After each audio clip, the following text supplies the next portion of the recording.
Hey, Dr. Berg here again. Today we're going to talk about the 7 visible signs that you have hormonal imbalance. And you can see these things very easily when you look in the mirror. At the end of this video, you're going to be able to look across the room and observe something and pretty much know if that person has too much of a certain hormone or not enough. Let's first start out with the thyroid gland. Your thyroid gland is like right here. It's like 2.5 inches wide. The thyroid is a small gland, but it controls your metabolism. If these hormones are too high, your eyes are actually going to start bulging out. Your metabolism is going to be very fast to the point where you're going to lose a lot of weight. This is not a good thing because it's going to be a very unhealthy weight loss. And you might see a lot of sweating with a hyperthyroid problem. On the flip side, if the thyroid is not working enough, that's called a hypothyroid condition. This is going to cause more weight gain. And the hair, you're going to see that the hair is going to be thin, it's going to be dry. 90% of hypothyroidism is a type of thyroid problem that is related to the immune system. It's called Hashimoto's. It's an autoimmune condition where your own body is creating antibodies against your own thyroid, destroying it, creating an underactive thyroid coming from the immune system. A very important thing about that condition is to avoid gluten from grains. You need to take more selenium. You can get enough selenium from having one Brazil nut. Selenium also improves the immune system, and so does vitamin D. So you're going to need high doses of vitamin D3 for Hashimoto's. Let's move to number 2, which is androgens. One is testosterone, and the other is DHT. If there's too much androgen, you're going to get acne around your jawline, around your back, in both men and women. In women, their voice is deeper, more facial hair, and they will also start noticing receding in the top part of their hair, versus if men have too much androgens, they'll start having male pattern baldness. So this is why it's so important to avoid carbohydrates, sugars, starches, and also not to eat so frequently. On the flip side, if someone doesn't have enough androgen, let's say men, if they're low in testosterone, they're going to get lowered amount of muscle. Men will also lose hair on the bottom part of their legs if they don't have enough testosterone. The other thing is to avoid plastics. So you want to get a really good water filter because that's where most people get their plastics from city water. Let's move to number 3.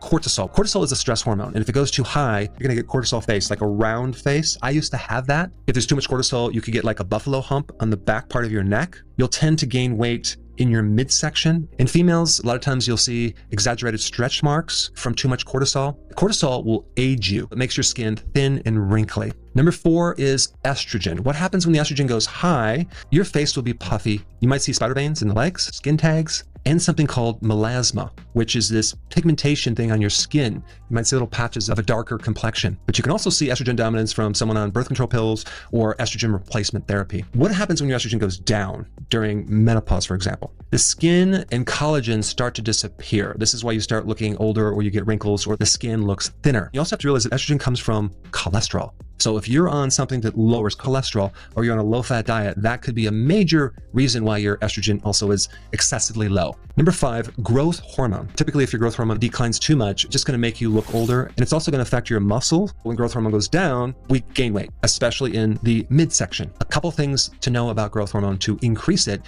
It's the intensity of the exercise. So sprinting or anything high intensity, short duration. Also, keeping your carbs low will help increase your growth hormone. Also, sleeping more can help your growth hormone because the majority of your growth hormone occurs when you're sleeping. This is another reason why some people age more quickly. Their sleep is poor.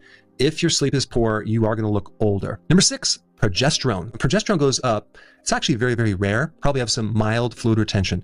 A much more common problem is when it goes too low, which is super common. Those symptoms would be a puffy face. The person will look dull and tired and sometimes have acne. Number 7, insulin. What visual signs occur when your insulin is too high? Well, number 1, you're going to have a midsection that's going to stick out. You're going to have belly fat that no matter what, you can't get rid of it. Skin tags, swollen eyes. If we shift gears to low insulin, that's when you're actually losing too much weight, but again, not in a healthy way. You see this in a type 1 diabetic. Then we have an issue of craving for carbs, being hungry all the time. The big thing that triggers insulin is sugar and starches, as in bread, pasta, cereal, crackers, biscuits, waffles, pancakes, and also just the frequency of meals. This is why telling someone to consume a balanced diet or this concept of everything in moderation is the worst advice ever. Out of all these hormonal imbalances, the one that I see most commonly as a problem is too much cortisol.